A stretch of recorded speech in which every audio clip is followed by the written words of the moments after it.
बर्तमान आमर रामकृष्ण मठर उपाध्यक्ष स्वामी आर्यानंद जी महाराज तांकर वक्तृता रखिए। विषय वस्तु है आधुनिक आजिर समाज रे वेदांतर उपयोगिता। यही संबंध में महाराज तांकर वक्तृता रखिए। Practical Vedanta in modern society. ओम नमः श्री यतिराजाय विवेकानंद सूरये सच्चित सुख स्वरूपाय स्वामिने तापहारिणे स्वामिने तापहारिणे।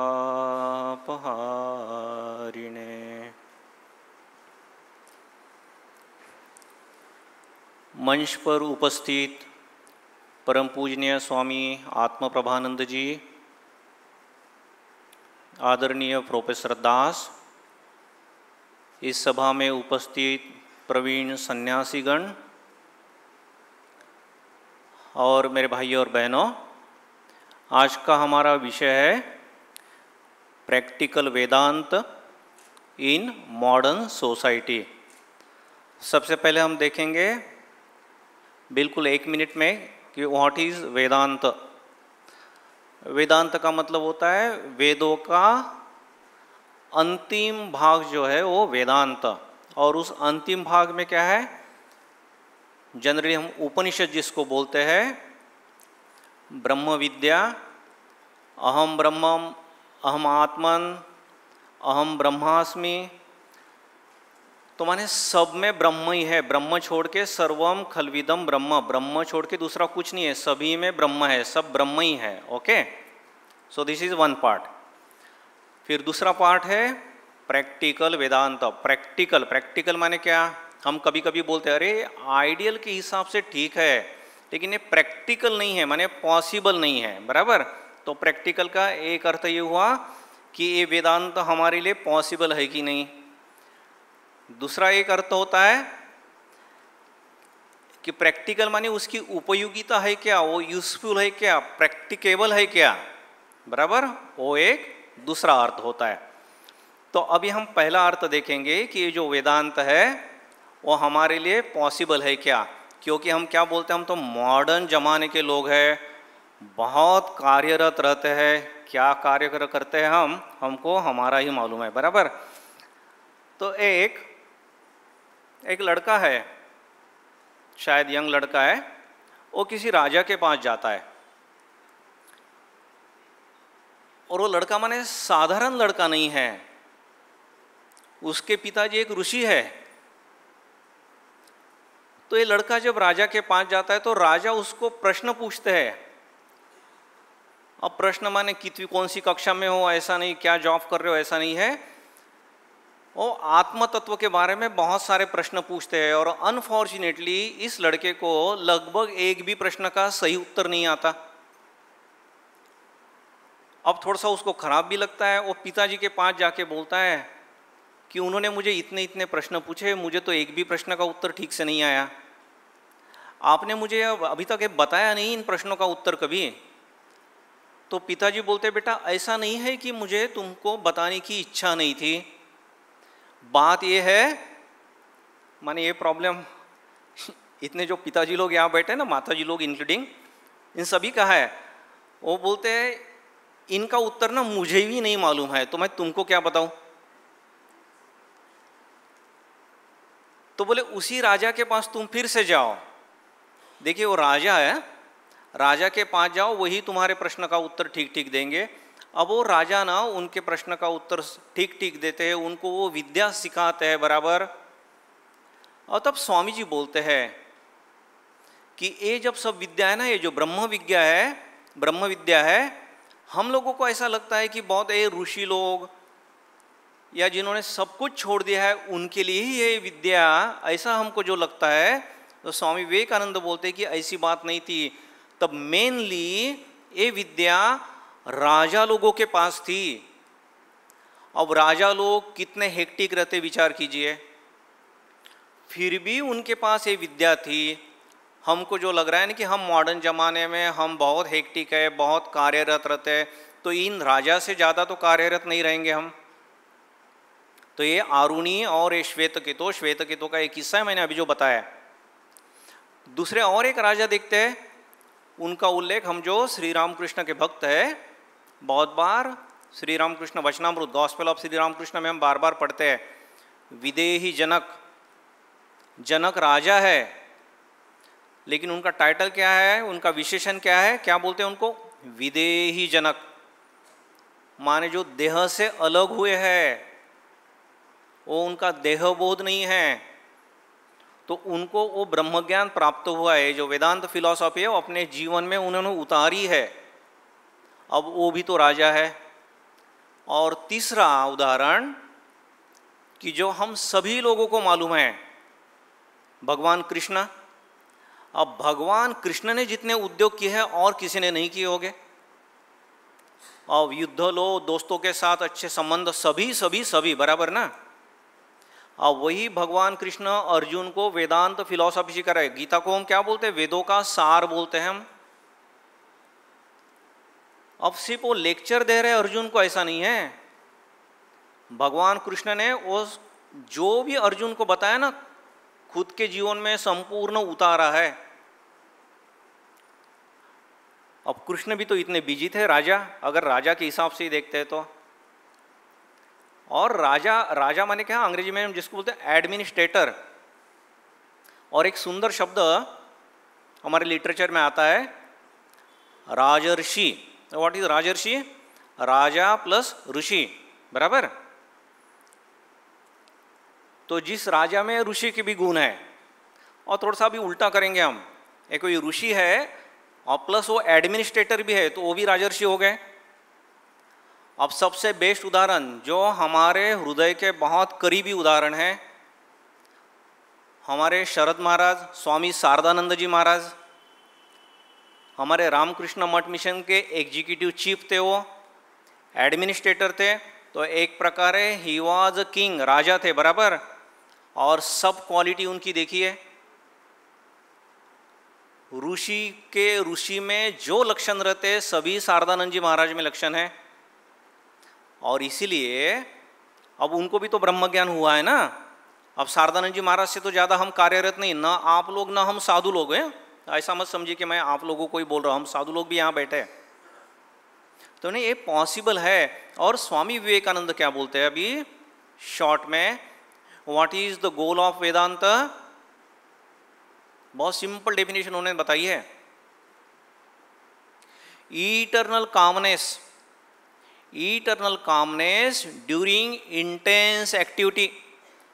प्रखर कार्यरत रहिए आप, तामसिक मत बनिए, पत्थर जैसा पड़े मत रहिए, सो के मत रहिए, प्रखर कार्यरत रहिए, स्वामी जी बोलते हैं।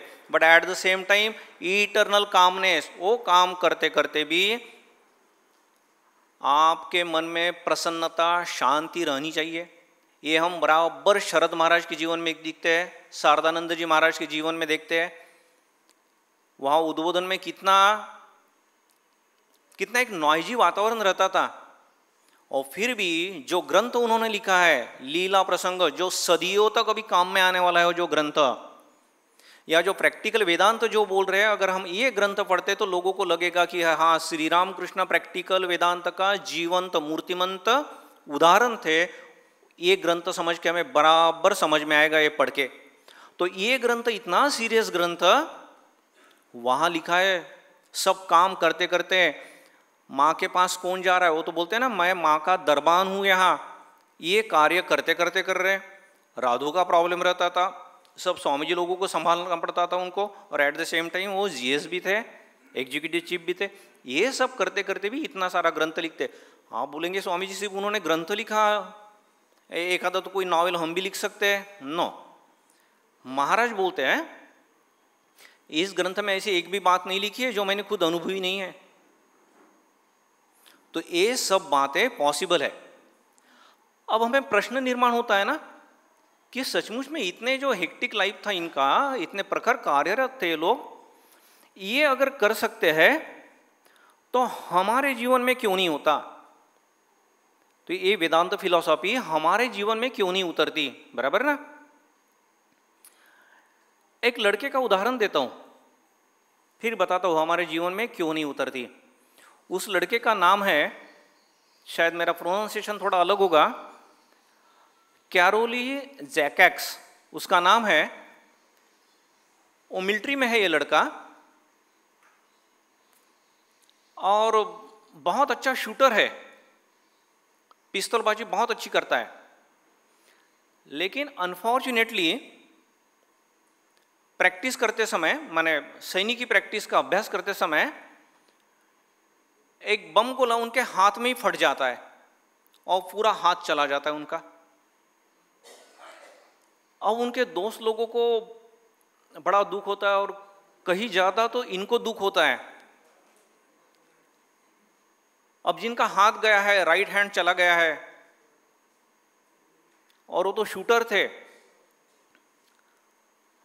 अब तो शूटिंग वगैरह तो आउट ऑफ क्वेश्चन, बराबर। लेकिन कुछ दिनों के बाद, शायद 1 साल के बाद, जब उनका नेशनल इवेंट रहता है, नेशनल चैंपियनशिप पिस्तौलबाजी की, तो सभी प्लेयर वहां जमा हुए उस देश के, और वो देखते हैं कि ये आदमी भी आया है। सब लोग तालियां बजा के इनका स्वागत करते हैं। बोले, अरे तुम निराश नहीं हुए हो कि ये लोग अभी शूटिंग में भाग ले रहे, मैं कैसे जाऊं, मैं तो भाग नहीं ले सकता, लेकिन हमारा हौसला बढ़ाने के लिए तुम आए हो ना? क्या बोलता है? बोले, हौसला बढ़ाने के लिए नहीं आया हूं, मैं इस कंपटीशन में भाग लेने के लिए आया हूं। और बोले, क्या बात कर रहे हो, तुम्हें तो हाथ ही नहीं है। बोले, ये क्या है? अरे बोले, तो बाईं हाथ, बाया हाथ है तुम्हारा, दाया हाथ तो है ही नहीं। तो बोले, क्या हुआ? तो एज ए स्पेशल रिक्वेस्ट और स्पेशल कंसिडरेशन उसको ऐन समय पे वो प्रवेश देते हैं, और वो बंदा लेफ्ट हैंड से गोल्ड मेडल मिलाता है। हम तो राइट हैंड से प्रैक्टिस करते करते भी नहीं मिलेंगे, हम बिल्कुल मिलेगा नहीं, ऐसी बात नहीं है। और उसके बाद पूरे देश में उसका इतना नाम होता है, और बोलते हैं अभी जो ओलंपिक होगा इसमें हमारा गोल्ड मेडल बिल्कुल पक्का है। ये 39 की बात है, 38 में उसका हाथ गया, 39 में उसको नेशनल चैंपियन बना, 40 में ओलंपिक मेडल बिल्कुल मिलेगा ऐसा लग रहा है। तो आप सभी लोगों को मालूम है 40 का ओलंपिक खेल कैंसिल हो गया है विश्व युद्ध के बाद, विश्व युद्ध की वजह से। उसके बाद बोले, कोई बात नहीं, 44 में जो होगा उसमें हम हिस्सा लेंगे। अनफॉर्चुनेटली 44 का भी ओलंपिक कैंसिल हुआ। अब एक बात मुझे बताइए, एक तो बेचारे का हाथ गया है, कितनी उसने मेहनत की होगी, फिर गोल्ड मेडल मिला बाएं हाथ से, और फिर भी 2 ओलंपिक कैंसिल होते, तो वो क्या निराश हुआ है? क्या शराब पीना उसने चालू किया है कि क्या किया यार, इतना दिन मेहनत किया, भगवान ने क्या दिया फिर मुझे? जिनमें कुछ दम नहीं ना, वही भगवान को दोष देते हैं, और इसका उत्साह भी कम नहीं हुआ। नेक्स्ट जब ओलंपिक हुआ 48 का, उसने हिस्सा लिया, 2 ओलंपिक तो चले गए, 48 में हिस्सा लिया, गोल्ड मेडल उसको मिला। 52 में ओलंपिक हुआ, उसमें भी गोल्ड मेडल मिला उसको। बाद में कितने लोगों को ट्रेन किया। अब ये उदाहरण मैं इसलिए दे रहा हूं कि इस आदमी की पैशन देखिए अपने खेल के प्रति। हमारी भी ये पैशन रहेगी ना, आप गृहस्थ हो या हम साधु लोग हो, कि सचमुच में ये वेदांत तत्व, ये फिलॉसफी, ये भगवान लाभ मेरे जीवन में उतरना चाहिए। अगर हम पैशन हुई हमारे जीवन में, और उतना अगर हार्ड मेहनत हम करते हैं ना, तो हमारे लिए भी इम्पॉसिबल नहीं है। अभी हमारे प्रश्न का उत्तर हमें मिल जाएगा कि हमें हमारे जीवन में ये क्यों नहीं हो रहा है, पॉसिबल क्यों नहीं, बराबर ना? नहीं तो पहले तो लगता था कि अरे इन सब लोग को हो रहा है, हमको ही क्यों नहीं हो रहा है। खैर, दूसरा हम जो बोल रहे हैं कि प्रैक्टिकल का एक अर्थ ये भी होता है कि इसका प्रैक्टिकल यूज है क्या, प्रैक्टिकेबल है क्या। एक शायद 20 साल पहले रीडर डाइजेस्ट नाम की एक पत्रिका है, बहुत फेमस है पूरे विश्व में। उसमें एक आर्टिकल मैं पढ़ रहा था, एक लड़की के बारे में है वो किस्सा, दुर्दैवी किस्सा। बैड लक बेचारी का, कहीं जा रही और दो गलत आदमियों से उसका सामना हो जाता है और जैसा हम कल्पना कर सकते हैं उसके साथ बहुत बुरी बीतती है।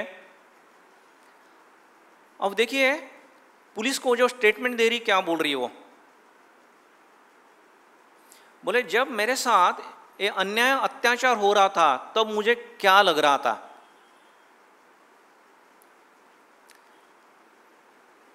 कि मैं एक भयंकर मूवी देख रही हूं जिसमें किसी के साथ अत्याचार हो रहा है, वो लड़की सफर हो रही है, लेकिन वो लड़की मैं नहीं हूं। और स्वामी जी या हमारी वेदांत फिलॉसफी यही बोलते हैं कि आप इस शरीर मन से आप अलग है, और इसलिए इतना गंभीर उसके साथ जो भी हुआ, जिसको हम अभी डिजास्टर मैनेजमेंट बोलिए आप, कि डिजास्टर हमारे जीवन में जो आते हैं कैसे मैनेज कर सकते हैं वेदांत की दृष्टि से। इस लड़की के बारे में हम, इस लड़की ने जैसा जिस ढंग से उसको हैंडल किया, हम भी उस ढंग से मैनेज कर सकते हैं। अब उसने वेदांत फिलॉसफी पढ़ी थी कि नहीं आई डोंट नो, लेकिन वो बोलती है किसी दूसरे के साथ ये हो रहा है और वो मैं भयंकर मूवी देख रही हूँ, ऐसा मैं फील कर रही थी। और स्वामी जी तो बोलते हैं वेदांत तो बोले बहुत आसान है, छोटे से बच्चे को भी समझता है। अब जरा हमें थोड़ा सा अजब सा लगता है कि छोटे से बच्चों को भी कैसा समझेगा। अब एक उदाहरण बताता हूँ। मैं पुणे में था, हमारे पुणे में एक बालक संघ है, सब स्लम एरिया के बच्चे आते वहाँ। तो बच्चे थोड़े मस्ती कर रहे थे, उनका रिसेस का टाइम था, तो एक लड़के ने दूसरे लड़के को मार दिया, तो रो रहा है, सचिन नाम का लड़का रो रहा है। तो हमारे यहाँ दो नटखट भाई थे, शब्बीर और बशीर। उसमें से वो शब्बीर जाता है सचिन के पास और बोलता है, बोले सचिन क्यों रो रहे हो तुम। अब सचिन को बड़ा अच्छा लगा है ना, हम जब रोते हैं तो कोई हमारे पास आता है क्यों रो रहे हो, तो हमें बड़ा अच्छा लगता है।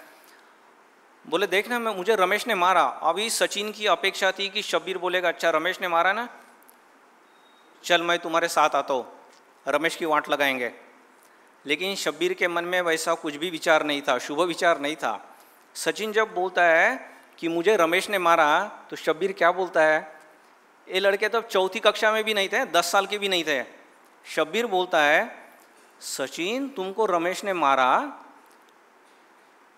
तो तुम रो क्यों रहे हो, तुम तो आत्मा हो, तुम्हारे शरीर को मारा है। अब अगर आप रो रहे हैं और आपको ऐसा कोई आत्म तत्व का घूंट पिलाए, आपको अच्छा लगेगा क्या? नहीं। तो सचिन को भी बड़ा गुस्सा आ जाता है। सचिन बोलता है नालायक, अब बोले 15 मिनट पहले मैंने देखा तुम आम के पेड़ के नीचे, तो तुम भी रो रहे थे, तब तुम्हारी आत्मा कहाँ गई थी, है ना, बुमरैंग हुआ। अब इसको मालूम ही नहीं कि इसने देखा मुझे रोते समय, लेकिन तुरंत संभल गया है शब्बीर। फिर बोलता है सचिन क्या बात कर रहे हो तुम, अरे मैं कहाँ रो रहा था। बोले शब्बीर झूठ मत बोल, आम के पेड़ के नीचे नहीं रो रहा था तू, किशोर ने तेरे को मारा। अरे बोले कुछ गलत फहमी हो रही तेरी, मैं नहीं रो रहा था, वो तो मेरी आंखें रो रही थी। यही है ना प्रैक्टिकल वेदांत। अब ये लड़के अपने जीवन में आगे कितना उतारते हैं मालूम नहीं है, लेकिन समझ में तो आया उनको, और उतारा है ना कुछ क्षण के लिए। अगर ऐसा ही हम पूरी जिंदगी में अगर उतारते हैं तो क्या प्रॉब्लम आता है, थोड़े थोड़े प्रॉब्लम। चलिए अगर रिलैक्स होने के लिए भी अगर ये टेक्निक हम घर में यूज करते तो क्या बिगड़ता है, तो यूजफुल है ना। तो इस ढंग से हम कर सकते हैं। दूसरा, अब ये शब्द है इसमें कि मॉडर्न जमाना, बराबर ना। अच्छा, मॉडर्न जमाने में हमारे वेदांत फिलॉसफी के जैसा कुछ बोल रहे क्या? एक बहुत अच्छे लेखक है ब्रूस लिप्टन, और उनकी बहुत फेमस किताब है द बायोलॉजी ऑफ बिलीफ। बहुत सुंदर किताब है। उसमें अगर आप YouTube में अगर देखेंगे तो उनकी छोटी छोटी बहुत सुंदर सुंदर क्लिप्स है। वो बोलते हैं हमारा पूरा शरीर एक छोटे छोटे सेल्स के समूह हैं। हाथ में कुछ हमारे सेल्स है, हृदय के कुछ सेल्स है, किडनी के कुछ सेल्स है, आंख के कुछ सेल्स है, मेंदु के कुछ सेल्स है, लाइक दिस। तो ये सेल्स का समूह मिलके हम पूरा हो गए, बराबर।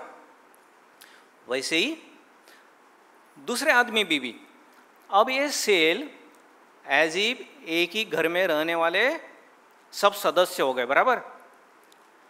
अब सब सदस्य, एक ही घर में रहने वाले सब सदस्य अगर घुल मिल कर रहते, प्रेम से रहते, भाईचारा से रहते हैं, तो घर में बहुत सुख और शांति रहती है। तो ये सेल जो है वैसे ही रहते हैं, एक दूसरे से प्रेम करते हैं, स्नेह करते हैं। इतना ही नहीं, ये सेल वैसे बहुत अच्छे रहते हैं।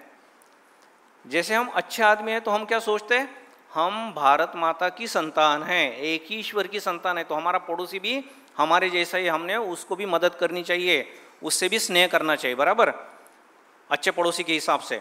यहाँ तक ठीक रहता है। लेकिन भगवान ने जो हमको थोड़ी सी बुद्धि दी है ना, अब हमको तो हम थोड़ा सा उसको ज़्यादा चलाते हैं, हम स्वार्थ देखते हैं ना, उसको ये नहीं मिलना चाहिए, मुझे मिलना चाहिए।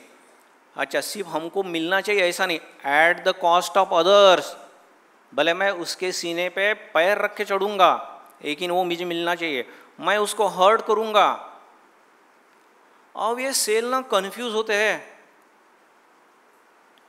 ये सेल्स ओरिजिनली बोलते हैं सबसे प्रेम करना चाहिए, स्नेह करना चाहिए, लेकिन हाँ अब हम उनको सिखा रहे हैं कि दूसरे का हेट करना चाहिए, खुद पहले अपना स्वार्थ देखना चाहिए, और एक दो बार हम उनसे प्रैक्टिस करवाते हैं। उसके बाद ये सेल बोलते हैं अच्छा ऐसा भी व्यवहार करा जा सकता है। तो फिर ये सेल बोलेंगे अब इस सेल को हार्म करने में कुछ हर्ज नहीं, तो हमारे शरीर के सेल दूसरे सेल को भी हार्म करना चालू कर देते हैं। और यही बात देखिए स्वामी विवेकानंद बोलते हैं, हमने दूसरे को हार्म हर्ट नहीं करना चाहिए। स्वामी जी बोलते हैं हम बच्चे को सिखाते हैं कि चोरी मत करो, क्यों मत करो, ये कभी हम सिखाते नहीं, बराबर। बोलते दूसरे से हम चोरी कर रहे हैं, दूसरे को हर्ट कर रहे हैं, माने ही हम खुद को हर्ट कर रहे हैं, क्योंकि वो भी हमारा ही हिस्सा है। और यही ये ब्रूस लिप्टन भी बोल रहे हैं। तो हमें थोड़ा सा मॉडर्न लोग कुछ इस ढंग से बोलते हैं तो हमको लगता है हाँ हमारे स्वामी जी जैसे बोलते हैं, तो हमारे स्वामी जी ने ठीक ही कहा था, बराबर ना, हमारे स्वामी जी ने हमेशा ठीक ही कहा है। खैर, और यही हमारी फिलॉसफी फिर क्या बोलती है, आत्मोपम्येन सर्वत्र समम पश्यति अर्जुन सुखम वा यदि वा दुखम स योगी परमो मतः। वो योगी है, वो वेदांती है, वो ब्रह्मज्ञ है। कौन? आत्मोपम्येन सर्वत्र, जो सब में मैं ही हूँ, एक ही आत्मा सब में वो जो देखता है वो योगी है, वो वेदांती है। देखिए त्रिगुणातीतानंद जी महाराज का उदाहरण देखिए, आप लोगों ने पढ़ा होगा। त्रिगुणातीतानंद जी महाराज फॉरेन में थे, उन्होंने पहला हिंदू मंदिर फॉरेन में अमेरिका में बनाया है। और जब वो लेक्चर दे रहे तो उनकी ऑडियंस में से किसी एक आदमी ने उनके ऊपर बम फेंक दिया, बम एक्सप्लोजन हुआ, स्वामी जी को हॉस्पिटल में लेके जाना पड़ा। उस एक्सप्लोजन में वो आदमी भी घायल हो गया। स्वामी जी को जब होश आया, क्या पूछते हैं, जिस आदमी ने बम फेंका था उस आदमी का नाम लेके बोलते वो ठीक तो है ना? भाबरा। तो महाराज बोल रहे उसका नाम भाबरा है, ठीक है, तो उसका नाम लेके बोलते वो आदमी ठीक है ना? तो मुझे मेरी जैसी चिंता है, वैसे मेरा हृदय दूसरे के लिए भी उतना ही धड़कता है क्या? और ये जिसमें है उसके जीवन में ये वेदांत फिलॉसफी बराबर आ रही है।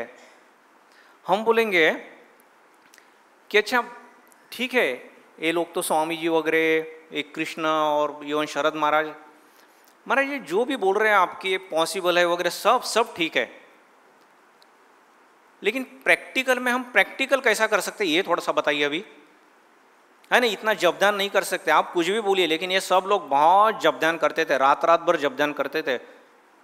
हमारा तो इतना नहीं होता, बराबर। This is also like practical Vedanta, this is और प्रैक्टिकल प्रॉब्लम, बराबर, ठीक है। एक छोटे 3-4 उदाहरण बताता हूँ आपको।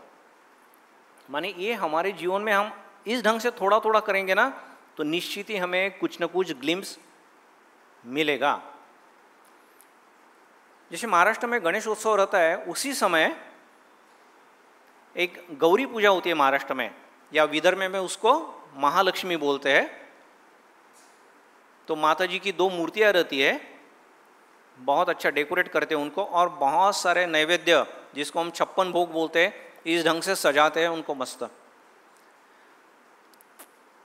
एक स्त्री, और बहुत व्हाट्सएप पे उस लोग बहुत वो वायरल हुई वो क्लिप, महालक्ष्मी की जगह 2 मूर्तियों की जगह उस स्त्री ने क्या किया, उनकी जो 2 बहुएं थी, डॉटर इन लॉ, उनको बिठाया, उनके सामने वो 56 भोग लगाया। मेरी महालक्ष्मी, मेरी गौरी, ये मेरी बहुएं है।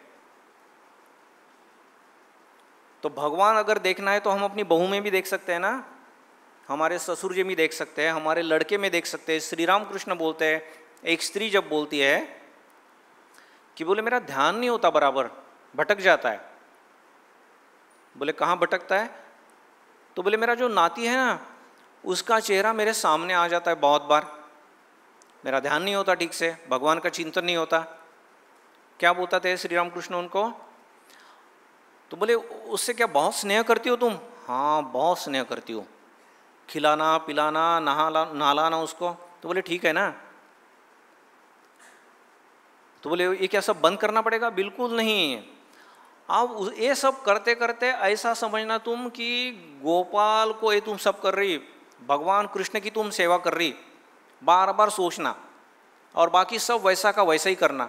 अब देखिए कुछ दिनों के बाद उसका धीरे धीरे, एक दिन में तो नहीं हुआ होगा, लेकिन कुछ दिनों के बाद बराबर उसका ध्यान होने लगा, क्योंकि अभी कृष्ण का ध्यान होता था। तो इस अभी हमने ये जो मदर इन लॉ का उदाहरण देखा, एक प्रकार से वही कर रही ना वो। हमारी एक भक्त महिला कुछ दिन पहले एक फ़ोन किया कुछ कार्य के लिए, उन्होंने फ़ोन नहीं उठा। बाद में उन्होंने फ़ोन किया, बोले सॉरी महाराज मैं थोड़ा बिजी थी, हमारी जो मेड सर्वेंट है घर में काम करने वाली, उसकी मैं ओटी भर रही थी।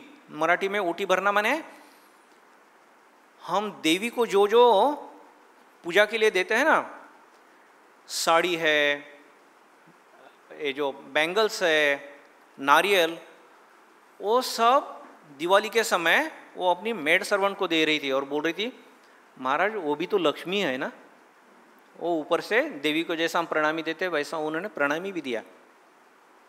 तो ये छोटी छोटी बातें हम कर सकते हैं। हमारे और एक ड्यूटी है, खैर इस ड्यूटी का एक उदाहरण मैंने एक स्कूल में दिया था। अभी तो मुझे पहले आश्चर्य हुआ, ये जो 9वीं कक्षा की छात्राएं थी और उनकी प्रिंसिपल मैडम बोलती है महाराज इन लोगों के साथ थोड़ा सा बात कीजिए आप। 9वीं की छात्राएं, और उसमें से 2-4 छात्राएं बोलती है कि हम हमारे माताजी पिताजी से बात नहीं करते। बोला मैं तो पहली बार सुन रहा हूँ कि 9वीं की छात्रा अपने माताजी पिताजी से बात नहीं करती। अच्छा, बोला तुम ही नहीं करती हो कि तुम्हारे माताजी पिताजी भी नहीं करते? ना, हमारे माताजी पिताजी भी हमसे बात नहीं करते। क्यों? हमारे ऊपर बहुत गुस्सा है। तो बोला तुमने माफ़ी नहीं मांगी? ना, मैं क्यों माफ़ी मांगू, और वो करेंगे नहीं, मुझे मालूम है उनका स्वभाव बहुत दुष्ट है, बहुत कठोर स्वभाव के। 3-4 लड़कियां। बोला अच्छा, लेकिन तुमको लगता है कि तुम्हारे मम्मी पापा ने तुमसे बात करनी चाहिए? हाँ, लेकिन वो नहीं करेंगे। अरे वो बाद में देखेंगे ना हम, तुम्हारी इच्छा है क्या? हाँ। तो बोला देखिए हमारी एक ड्यूटी ने एक जो किया वो मैं तुमको बताता हूँ, इस ढंग से करो घर में जाके।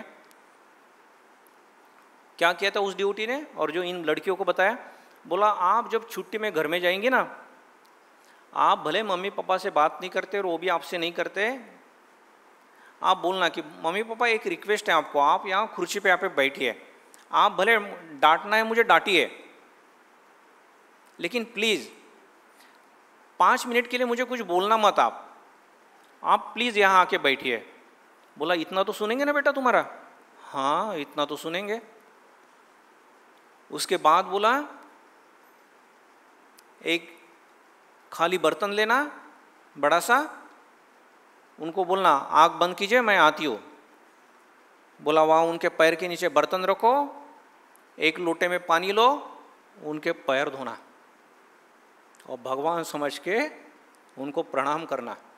बोला देखो तुम्हारे माताजी पिताजी नहीं रोएंगे ना और तुमको अपनी बाहों में नहीं लेंगे तो मुझे बोलना बेटा। कर सकते हैं ना हम इतना? इवन ये प्रयोग हमारे माताजी पिताजी के बारे में भी हम कर सकते हैं। हम तो बोल रहे हैं ना सर्वम खलविदम ब्रह्म, सब में ब्रह्म है, तो माताजी पिताजी में ब्रह्म देख के उनके पैर धोने में क्या प्रॉब्लम है? और शांति आएगी कि नहीं हमारे घर में? बहुत बार क्या होता है ना हमारे प्रैक्टिकल जीवन में, क्या करते हैं हम, जैसे एक लड़की मैके आई और उसके हाथ से चाय की जो बशी रहती है, कप, अच्छा क्रॉकरी का अच्छा सेट था, फूट गया और उसको मालूम है तो बहुत पुराना सेट अच्छा है, ये तो अपनी माँ ने, हमारी माँ ने अपनी माँ से लाया था, तो बड़ा फीलिंग रहता है ना वो। तो बोले माँ माफ़ करना, इतना अच्छा सेट टूट गया, तुम्हारा तो बहुत फीलिंग था इसके प्रति। अब क्या बोलती है माँ, शायद अच्छी माँ है वो, तो बोलते बेटा वो तो नष्ट ऐसा ही होने वाला था वो सेट, क्या कभी सुना है क्या क्रॉकरी कभी कैंसर से नष्ट हुई, कभी सुना है? वो बोले वो तो ऐसी ही नष्ट होने वाली है क्रॉकरी, बराबर, यहाँ तक ठीक है। अब यही सब बात इनकी बहू भी सुन रही है और बहू बोलती है अरे 8 दिन पहले मेरे हाथ से भी तो एक क्रॉकरी टूट गई थी, तब तो आपने मुझे मेरी माँ मेरे पिताजी की याद दिलाई थी। इज इट प्रैक्टिकल वेदांत? आप बच्ची के बारे में इतना सुंदर आपका व्यवहार था कि बेटा वो वैसे ही फूटने वाली है, वैसे ही नष्ट होने वाली है, तो आपके बहू के साथ भी तो ऐसा ही व्यवहार होना चाहिए ना। तो ये सब व्यवहार अगर हम इस ढंग से करते हो, मेड सर्वेंट हो या माताजी पिताजी हो, हमारी संतान हो, साधु हो, ब्रह्मचारी हो, जैसे बोलते हैं यतीश्वरानंद जी महाराज एक बहुत सुंदर बोलते हैं, किसी को लेटर लिखा तो यतीश्वरानंद जी महाराज बोलते हैं उस स्वामी जी को, खुद को सन्यासी मत समझना, खुद को सीनियर मत समझना, बोले अहंकार बढ़ेगा, खुद को हमेशा आत्मा समझना, और तुम्हारे जो जूनियर ब्रह्मचारी जूनियर साधु है उनको भी आत्मा ही समझना, देखो तुम्हारे रिलेशन बहुत अच्छे रहेंगे। सो दिस वाज प्रैक्टिकल वेदांत। जो समय दिया गया था वो खत्म हो चुका है। आप सभी लोगों को बहुत बहुत धन्यवाद, बहुत बहुत शुभकामनाएं।